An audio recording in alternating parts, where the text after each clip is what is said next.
What up, fam? You're now tuned into my moment with your boy Stay Humble. We're continuing on with Be Imitators, because ultimately that's what we're supposed to do, imitate Christ, right? He's the real, he's the genuine. So today what I want to talk about is Romans chapter 12, verse 9, part A, and it's what it says. Let your love be genuine. So what that means is let your love be real. Quit it with the fakery, all right? So that the idea there has to do with a word that's used for hypocrisy, you know, where you put a mask on. So we're told, let our love be genuine. Let our love come from a genuine goodwill toward others.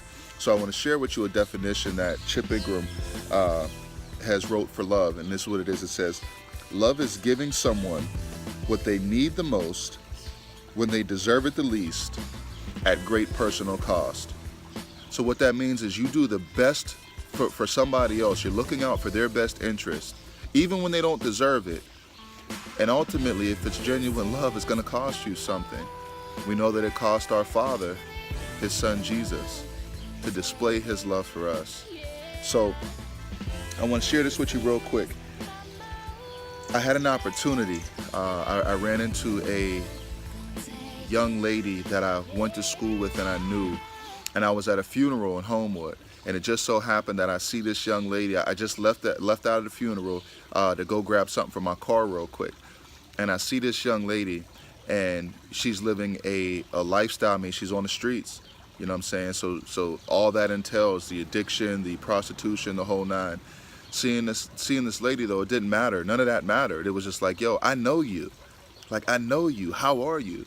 And you know, I'm sure a lot of other people is real interesting, because the verses that we look at next week, covering when Jesus was invited into Simon the Pharisee's house, and what happened, it said that there was a woman of the streets, or a woman of the city, that she was a known sinner.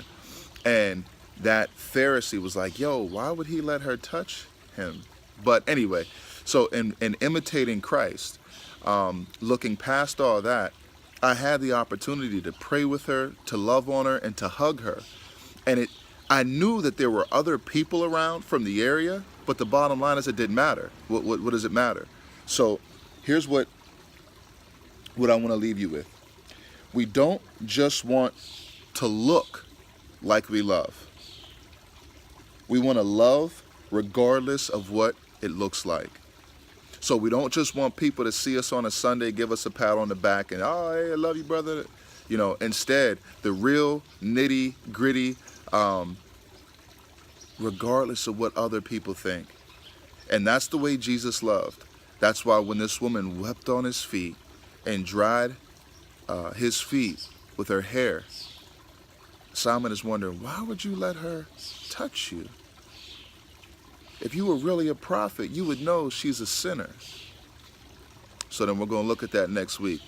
So thank you. This Sunday, don't just tell your brother or your sister you love them, but instead on Monday, get them a phone call. That person you've been thinking about, holler at them. Show up to help when it's needed.